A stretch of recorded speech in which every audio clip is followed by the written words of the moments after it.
Fill in the blank, the purpose driven blank. Well, if you've been viewing or listening to my podcast, last two episodes in particular, you might fill it in with Purpose Driven Church, that book written in 1995 by Rick Warren that has truly shaped local churches today around the world. As he's taken the Purpose Driven Church message to church after church after church, country after country, it's made a profound difference for the positive.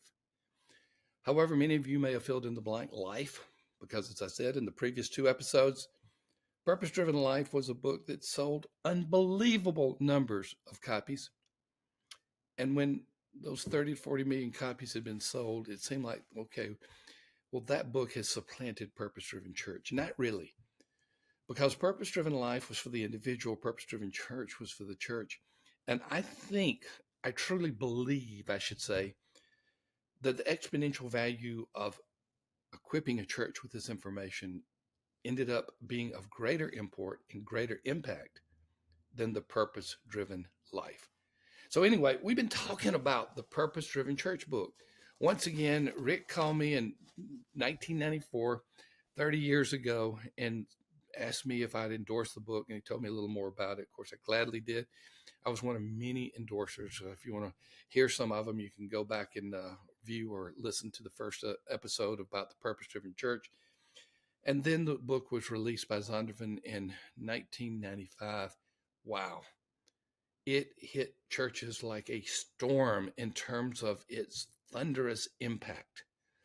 And it is still being felt today. Now, you've heard me say that, but in the first two episodes, in the first episode, I just talked about why we're still talking about it, Purpose-Driven Church. Why are we? In part two, we said, how did we land on 6 purposes? As a reminder, Rick had 5 purposes: evangelism, discipleship, fellowship, worship, and ministry. We, primarily through Chuck Lawless and me, we added prayer as a purpose, a 6th purpose of the church. And I went into the why of that in the previous episode. I won't be redundant in this episode. But now we're going to talk about how to use these purposes practically. Rick was writing a biblical book, and I hate it when people start criticizing a book like this because they don't like something about the church that he used to pastor Saddleback. And it may be the worship style, or it may be something about the polity, or it may be even in the days of the clothes he wore and the sandals he wore while preaching. I mean, it's unbelievable how people were nitpicking all the things where they really weren't addressing the issue. Rick Warren has established something that I think has benefited churches significantly, maybe more so in 2024 than when the book was released in 1995, or when I read the first manuscript in 1994, 30 years ago. And why is that? Why is this book so profoundly important? What has it done? What are the practical benefits for the church? Well, let's talk about that for a minute. If you go back and read this book, The Purpose-Driven Church, you might say, oh, this is kind of old information, really nothing new here. And it might be because the influence has been so pervasive that the things that are said in this book have been said again and again. Many people have taken credit for it when Rick originally wrote it. And even though the book covers 5 purposes, it was much broader than that. It told the story of Saddleback, his early days, until the point that he wrote this in 1994. It talks about some issues with churches at the time that are still important for us today. But it also talked about what you do with these purposes and why they are important. Let me just talk for a minute on that. Prior to this book coming out, not exclusively, but with many churches, the issue was this: we're going to do church according to the way that we've always done it. So if we have a certain order of worship, or if we do programs that we have created ourselves or have been sent down from the denomination, and usually it had that top-down type of feeling. If we are a part of a tribe that thinks things happen this way, we're going to do it. But what happened with many church leaders, and thus church members, is they stop asking the question, why do we do what we do? If they ever did ask that question. And it's kind of important when you think about the church being the most important institution, organization on the planet today, and going all the way back to its origins in the year when Christ had ascended in 2,000 years ago. So here is why this book is so important. It made us, if we truly began to look at what Rick was saying, it made us ask the question, why do we do what we do? Instead of this is the way that we've always done it, we began to say, what is our purpose? And so, for example, if you use, of course, he used 5 purposes. And again, I've told you that we've added prayer early on, probably by 1996, we had added prayer in a book that I wrote called Effective Evangelistic Churches. Sold a lot fewer copies than The Purpose Driven Church, I can assure you. But we began to add prayer to it. But think about what happens once you know the purposes of the church. Let's look at one example. You can decide what ministries you're going to do in the church and how much time and money you're going to spend upon those ministries and how you're going to recruit to, because you now know what purpose it fulfills. In other words, it causes us to be good stewards, because we can say, what are we doing in the area of worship? What are we doing in the area of discipleship? And particularly, what are we doing in the area of evangelism, which was seriously neglected then and now?